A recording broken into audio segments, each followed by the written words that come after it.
반갑습니다. 할타 소장입니다. 예, 월요일이 밝았습니다. 예, 월요일마다 찾아오는 주간 부산 부동산 소식 거두절미하고 바로 소식 시작해 보도록 하겠습니다. 자, 본격적으로 구역별로 시작하기 전에 또 요 부동산, 특히 부산 부동산을 중심으로 이슈가 될 만한 그리고 흐름을 읽을 만한 소식을 안내해 드리면 최근에 주식이 너무 핫합니다. 주식이 너무 핫하고 자연스럽게 또 들리는 말이 예전에도 그랬습니다. 야, 이거 벼락 거지다. 나만 정말 가난한 것 같아. 다른 사람들은 전부 다 주식으로 돈을 버는데 나는 이 투자를 잘못했든지 또는 안 했든지 그런 이유로 내만 돈을 못 버는 것 같아. 자, 이런 박탈감, 상대적 박탈감이죠. 이런 생각이 많이 드실 겁니다. 그거 아니다. 실제로 주식으로 돈 번 사람들은 그렇게 많이 없다. 이미 팔았든지 또는 본격적으로 엄청 오르기 전에 수익을 조금 먹고 팔았든지 주식은 처음부터 끝까지 오를 때까지 가만히 들고 있기가 참 힘들다. 그리고 큰 돈을 투자하면 투자할수록 계속 보이니까 주식은 계속 보이지 않습니까? 매일매일 보입니다. 그래서 이거를 버티고 가만히 들고 있기는 힘들다. 물론 수익 보신 분들도 있겠죠. 수익 보신 분들도 많을 수도 있습니다. 많을 수도 있지만 내 빼고 전부 다 돈을 번 것 같아. 그건 아니다. 요거를 이제 지난 목요일 날 제가 야심차게 그렇게 유튜브에 업로드를 했는데 조회수가 역대 최저 조회수가 나왔습니다. 그래서 아쉬운 마음에 요거를 다시 한 번 더 말씀드리는데 너무 그렇게 생각할 필요 없다. 그리고 우리가 만약에 부동산 뭐 투자했다, 재개발 투자했다 하면 내가 만약에 투자한 그 구역이 입지가 좋다, 나름 선호되는 입지다 하면 결국 오르게 돼 있다는 거. 순차적으로 주식이 많이 올랐다. 그러면 나중에 이게 부동산으로도 간다는 거. 그래서 부동산 지금 안 올랐지만 가만히 묵혀두고 있으면 주식 수익 이상으로 수익을 볼 수 있다. 요거를 말씀드립니다. 말씀드리고 어떻게 보면 자꾸 비교를 하게 되죠. 아, 남들은 돈을 많이 벌고 남들은 수익이 많은데 나는 이게 뭐냐. 자꾸 비교를 하게 되는데 이 비교하는 순간 참 이 불행해지는 것 같습니다. 그래서 남들이야 돈을 벌든 삼성전자로 뭐 대박이 나든 하이닉스로 대박이 나든 그거 그냥 그래 축하한다. 네 돈 많이 번 거 축하한다. 내버려두고 내 갈 길을 가자. 내가 투자를 했다. 내가 뭐 재개발 소소한 거라도 투자를 했다. 그러면 소소한 수익이라도 비교하지 말고 소소한 수익이라도 얻으면 행복해진다. 그렇게 생각하는 게 훨씬 더 좋지 않을까 이렇게 생각이 됩니다. 방금도 말씀드린 것처럼 주식으로 이렇게 수익이 많고 주식으로 너무 자금이 몰린다. 그러면 주식으로 얻은 이 수익금, 주식시장, 코인도 마찬가지입니다. 코인이나 주식이나 이런 자금이 결국 부동산으로 흘러가더라. 이게 과거의 역사입니다. 과거의 데이터와 과거의 역사고 역사는 항상 반복되기 때문에 결국 이 주식과 코인으로 얻은 수익, 이 막대한 자금이 부동산으로 흘러갈 수 있다. 요거를 말씀드립니다. 말씀드리고 자 실제 사례도 저도 이제 상담을 꽤 많이 하지 않습니까? 저도 상담이 꽤 많이 옵니다. 상담이 꽤 많이 오면 많은 분들이 할타님, 제가 그동안 주식으로 돈을 많이 벌었습니다. 심지어 어떤 분은 주식으로 보유한 총알이 10억이 됩니다. 이런 분도 한 분 계셨거든요. 저도 깜짝 놀랐는데 어쨌든 주식으로 수익을 많이 얻었다. 또 코인으로도 수익을 많이 얻었다. 내가 수중에 매덕이 있다. 자, 이런 분들이 많이 계십니다. 자, 이런 분들이 이제는 부동산을 한번 해보고 싶다. 재개발을 한번 해보고 싶다. 그래서 상담 오신 분들이 꽤 있거든요. 실제로 그렇게 자금이 흘러간다. 말씀드립니다. 말씀드리고 제가 이 기사를 2개를 띄워드리겠습니다. 최근에 나온 기사인데 기사를 2개를 띄워드리면 부산일보 5월 10일 날 최근이죠. 5월 10일 날 나온 기사인데 코인 팔아서 아파트 샀어요. 비트코인 개미 특히 30대 부동산 큰 손 됐다. 자, 이게 무슨 기사냐면 말 그대로입니다. 코인을 팔아서 특히 30대 젊은 층들이 코인으로 수익을 많이 얻어서 결국 부동산을 사더라. 이런 기사입니다. 이게 근거가 서울 특히 뭐 조정구역이다, 규제지역이다 하면 부동산을 살 때 자금 출처를 밝히게 돼 있습니다. 이거를 나름 꼼꼼하게 정확하게 적어야 되거든요. 규제지역은 그렇습니다. 부산은 아닌데 규제지역은 서울, 경기 이쪽 규제지역은 자금 출처를 밝혀야 되는데 거기에 적혀 있는 게 뭐 코인으로 코인 매각 자금 이렇게 적어놨겠죠. 그런 게 많더라. 이런 기사입니다. 이런 기사고 한 개 기사를 더 또 보시면 이거는 5월 7일 날 26년 5월 7일 날 나온 기사인데 이 기사도 마찬가지입니다. 주식으로 번 돈 결국엔 집 사는 데 썼다. 요런 기사입니다. 예. 요렇듯 결국엔 부동산으로 흘러가더라. 집을 사든 입지 좋은 신축을 사든 뭘 사든 결국 부동산을 사더라. 그러면 이 자금이 부동산으로 흘러간다는 겁니다. 그러면 결국 시장이 다시 활성화가 될 거고 활성화가 되면 신축, 신축 입지 좋은 아파트 위주로 먼저 이렇게 수요가 몰리면서 올라가겠죠. 그러면 결국 뭐 재개발이든 뭐든 다 퍼지게 돼 있다. 요거를 말씀을 한번 드려보겠습니다. 이거는 서울 수도권 중심의 이야기죠. 근데 부산도 영향이 있기 때문에 말씀드리면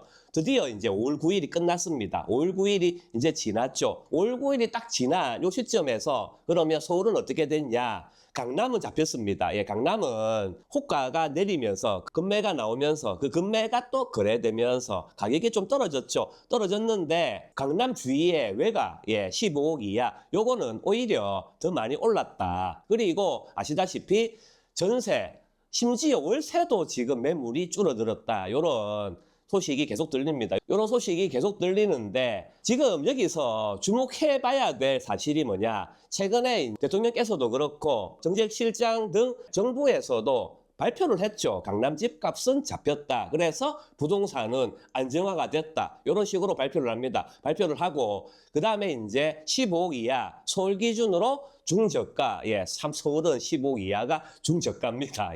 15억 이하 중저가 요거는 오른 거는 알고 있다. 오른 거 알고 있는데 안 올랐던 게 이제 회복을 한 거다. 이렇게 이제 정부에서는 해석을 합니다. 자, 이거 그동안의 여러 발언들 그리고 여러 발표들을 보면 강남만 잡겠다. 이게 조금 명확해지지 않았냐. 자, 이런 판단이 들죠. 우리는 강남을 잡았기 때문에 부동산 요거 안정화가 됐다. 이렇게 판단을 하고 계신 것 같습니다. 자, 이게 무슨 시사점이냐. 강남이 잡혔기 때문에 강남 주위로 서울도 집값 오르는 거 이거 어느 정도 괜찮다. 이런 뉘앙스죠. 자, 그러면 지방도 괜찮다는 겁니다. 지방도 만약에 이제 5월 9일이 잠겼기 때문에 지방도 풍선 효과가 일어나서 더 많이 오른다. 더 상승장이 왔다. 심지어 엄청난 불장이 왔다. 그래도 규제를 안 할 수도 있다는 거.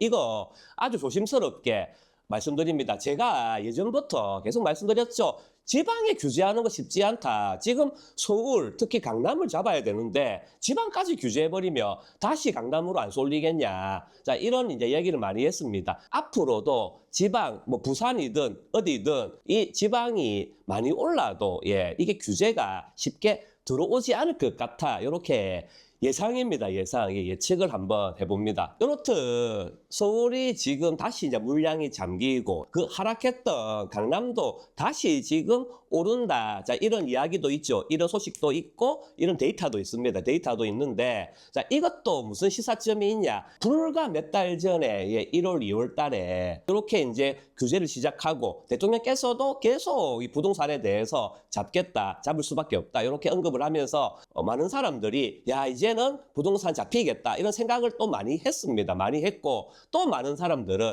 아니다. 이거 과거에도 다 똑같이 했던 건데 이것도 반복되는 거다. 뭐 시즌 3다. 뭐 이런 이야기도 많이 했죠. 이런 이야기 많이 있었습니다. 많이 있었는데 이렇게 이번에는 잡겠다라고 하시는 많은 분들이 또 하시는 말씀이 이번에는 다르다. 자, 이런 이야기도 많이 했죠. 과거에 이렇게 해서 부동산이 올랐지만 이번에는 다르다. 이번에는 방향이 다르다. 이번에는 더 강력하게 한다. 이번에는 뭐가 다르다 하면서 이번에는 다르다. 그래서 집값이 잡힌다. 지방도 초토화가 된다. 자, 이런 이야기를 굉장히 많이 했습니다. 많이 했는데 지금까지는 과거와 똑같이 거의 비슷하게 흘러갑니다. 이번도 다르지 않다는 거. 지금까지는 정말 비슷하게 흘러간다는 거. 5월 9일이라는 이 데드라인을 딱 주니까 5월 9일이 다가오면 다가올수록 물량이 사라지면서 오히려 호가는 더 오르고 그러면서 전월세 이 물량은 자연스럽게 사라지고 이게 과거의 흐름이었는데 지금도 거의 비슷하게 가고 있다는 거. 그래서 역사는 반복된다는 거. 참 이게 이번이 다르다. 이게 참 힘들다는 거. 항상 과거의 역사, 과거의 데이터가 있으니까 이게 계속 반복된다는 거. 이거를 말씀드립니다. 제가 이거를 왜 말씀드리냐면 서울이 이렇게 많이 오르고 수도권 중심으로 계속 오르는 게 이 양극화다. 똘똘한 한 채, 요것만 오른다. 똘똘한 한 채, 정책이나 규제 때문에 똘똘한 한 채로 몰리고 있다. 그래서 지방은 앞으로 오르기 힘들다. 자, 이런 얘기도 많았죠. 이런 얘기도 많았는데 똘똘한 한 채 정책, 똘똘한 한 채를 주도하는 이런 규제, 이게 지금 나온 게 아닙니다. 과거에 문재인 정부 시절부터 나온 정책이거든요. 그때 벌써 6년, 7년 전에 나온 정책입니다. 자, 그러면 그때 정책이 나왔을 때 부산은 안 올랐냐? 불장이 왔죠.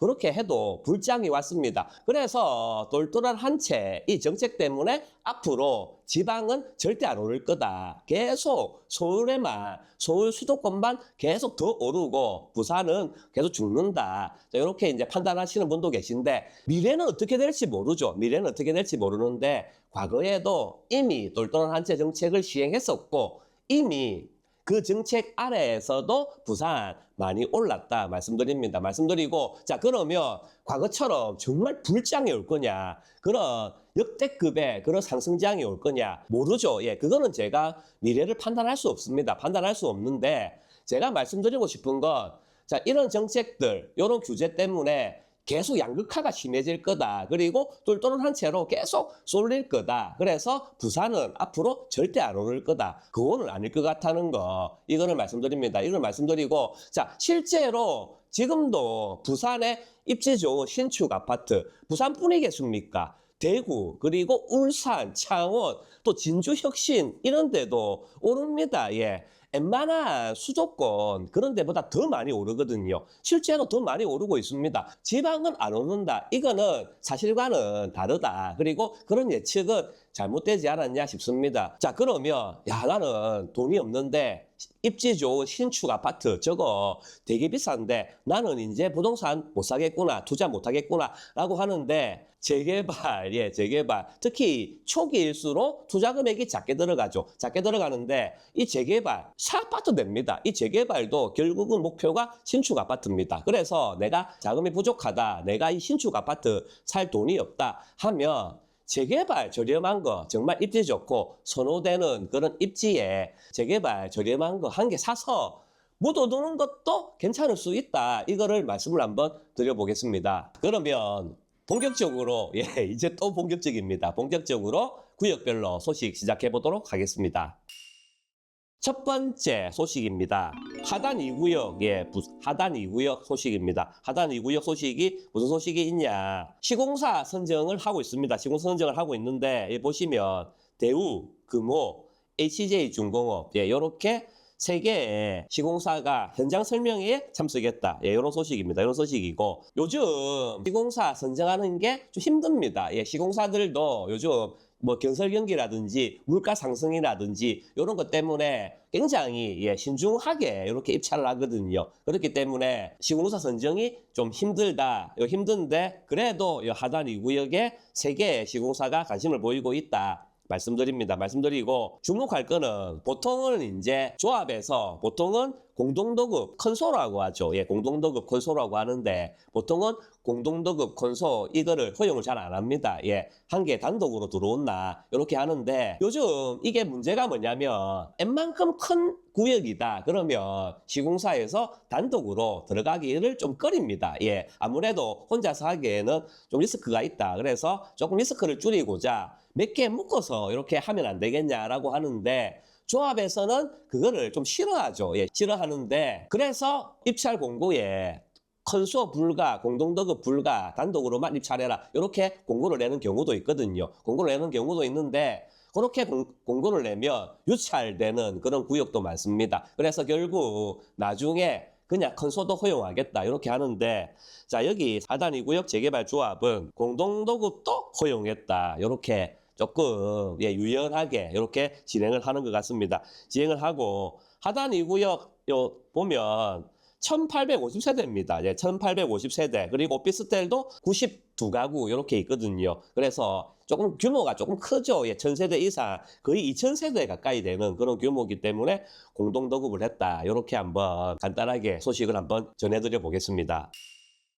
다음 소식입니다. 수영 1구역, 수영 1구역 재개발 소식입니다. 자, 무슨 소식이 있냐? 조합장님께서 이렇게, 조합원들한테 문자를 보낸 것 같습니다. 무슨 소식이 있냐면, 통합심의 결과 통과되었음을 알려드린다. 통합심의가 통과가 되었습니다. 자, 이거 간단하게 또 말씀드리면, 사업시행 인가를 받아야죠. 수용 1구역 조합이 설립되고, 바로 이제 신공사 선정하고, 신공사 선정을 하면 사업시행 인가를 이제 받아야 됩니다. 사업시행 인가를 받기 위해서 해야 되는 심의가 굉장히 많습니다. 건축심의, 교육평가, 교통평가, 환경평가, 무슨 평가 하면서 굉장히 많거든요. 굉장히 많은데 과거에는 이 평가를 다 따로 했습니다. 요거 통과되면 또 요거 심사받고 요거 통과되면 요거 심사받고 다 따로 했는데 단계를 줄여주겠다. 재개발을 조금 빨리 하게 해주겠다. 해가지고 개정을 한 게 통합심의입니다. 통합심의를 해주겠다. 그래서 해당 구역에 필요한 심의를 묶어서 합니다. 그래서 통합심의 이렇게 하는데 요 심의가 통과되었다는 겁니다. 자, 요 심의가 통과되었다. 통과됐기 때문에 그러면 바로 사업시행 인가가 나냐? 아니죠. 사업시행 인가를 위한 총회를 또 거쳐야 됩니다. 사업시행 인가 총회를 그러면 바로 하냐? 그것도 아니거든요. 일단은 통과가 됐기 때문에 제만 사항들을 또 다 완료를 해서 이 완료가 되면 사업시행 인가를 위한 총회를 연다. 사업시행 인가를 위한 총회가 무사히 끝났다. 그러면 이제 사업시행 인가로 가는 거죠. 사업시행 인가로 가고 나서 그 다음에 이제 간평이 발표되고 조합원들이 평형 신청을 한다. 이렇게 생각하시면 될 것 같습니다. 수영 1구역 어디 있냐? 여기 수영 강변에 여기 있죠. 여기 있고 여기 붙어 있는 게 수영 2구역입니다. 수영 2구역이고 요런 입지에 있다. 여기에 밀락역이 여기 있고 여기 보면 또 수영역이 있습니다. 요런 입지에 있다. 그래서 여기도 괜찮은 입지다. 왜냐하면 센텀, 수영, 강변, 센텀 이쪽이 부산에서 그래도 선호되는 입지이기 때문에 선호되는 위치에 있지 않냐. 요거를 말씀을 한번 드려보겠습니다. 다음 소식입니다. 명장 3구역 소식입니다. 명장 3구역. 명장 3구역이 무슨 소식이 있냐? 사전타당성 이 사타가 통과되었습니다. 사타가 통과되었고 보시면 요 밑에 보면 동대신 A구역 그 다음에 전포시형 재건축 이렇게 세 개를 이제 묶어서 명장 3이랑 이렇게 세 개를 묶어서 심사를 했는데 일단은 명장 3구역은 통과가 됐다. 나머지는 잘 모르겠다 그겁니다. 나머지는 결과를 제가 잘 모르겠습니다. 입수를 못했는데 명장 3구역 중심으로 이렇게 설명을 한번 드려보겠습니다. 자, 여기 일단은 공문이 이렇게 부산시에서 사전타당성 검토 심의위원회를 개최한다. 이 공문이 올라왔습니다. 공문이 올라왔는데 공문을 본 김에 또 반복해서 설명을 드리면 사타를 통과하기 위해서 심사를 합니다. 심사를 하는데 여러 가지 심사 항목이 굉장히 많겠죠. 굉장히 많은데 가장 중요한 두 개가 노후도와 동의율입니다.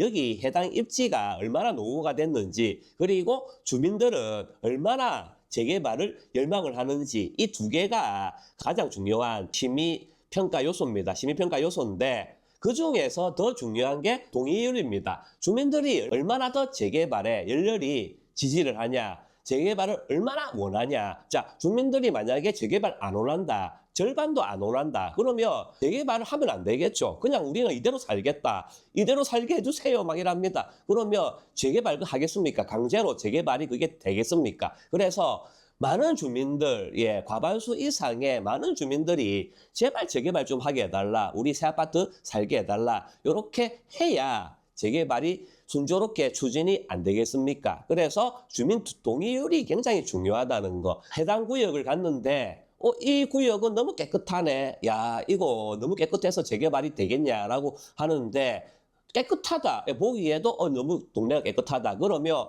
노후도 점수는 당연히 떨어지겠죠. 노후도 점수는 떨어지는데 만약에 동의율이 엄청 높다. 그러면 재개발이 가능하다는 거. 그래서 이 두 개, 이게 가장 중요하다는 거 또 다시 한번 설명을 드려봅니다. 그래서 여기 보면 상정안건 해가지고 중요한 거, 노후도, 동의율 이렇게 딱 두 개 적어놨습니다. 그래서 명장 3구역 같은 경우는 노후도가 89.3%로 굉장히 높죠. 굉장히 높고 동의율도 76.57%도 높습니다. 그래서 이런 구역은 아주 높은 확률로 재개발이 순조롭게 진행되지 않겠냐 이렇게 판단되는 거죠. 이렇게 판단되고 동대신 A구역은 보시면 노후도가 78.8%입니다. 78.8%인데 동의율이 66% 정도로 그렇게 높지는 않습니다. 그렇게 높지는 않은데 할타님 그러면 노후도 점수도 그렇게 높지 않고 동의율 점수도 이렇게 높지 않으면 이거 통과 안 되는 거 아닌가요? 라고 의문이죠. 궁금할 수도 있죠. 궁금할 수도 있는데 사타가 이렇게 접수가 됐다. 접수가 돼서 먼저 구청으로 접수가 되죠. 구청으로 접수가 돼서 바로 이렇게 부산시로 이관해서 심의를 여는 거 아닙니다. 구청에 접수가 되면 구청하고 조합의 추진위원회하고 아주 오랜 기간 동안 1년 이상도 계속 조율을 하거든요. 어느 정도 통과가 가능하다라고 할 때 부산시로 이렇게 올립니다. 부산시에 심의가 개최됐다 하면 거의 다 통과가 높은 확률로 되거든요. 그 이유가 이미 구청 단계에서 다 조율을 한다. 그래서 점수가 되기 때문에 이렇게 올린 겁니다. 그래서 점수가 낮은데 통과가 될까요? 라고 할 수도 있는데 이미 이 점수를 다 맞췄다. 그럴 가능성이 높다. 말씀을 한번 드려보겠습니다. 명장 3구역, 명장 3구역 위치 한번 간단하게 살펴보겠습니다. 자, 명장 3구역 위치 간단하게 말씀을 드리면 여기가 이제 명장 3구역이거든요. 붙어 있는 게 명장 2구역입니다. 여기가 명서 1구역인가 그렇거든요. 그렇고 여기가 지하철 명장역이죠. 그래서 조금 거리는 있습니다. 지하철에서 조금 거리는 있다. 그리고 여기 보시면 명장 초등학교가 있습니다. 초등학교가 또 가까이 있다. 요래 말씀드리고 여기가 이제 여기 요 밑에 있는 게 이게 큰 게 이게 복산 1구역입니다. 복산 1구역은 요즘 거래가 조금 활발하게 이렇게 또 잘 진행되고 있는 그런 구역 중에 한 개죠. 요렇게 위치에 있다 말씀을 한번 드려보겠습니다.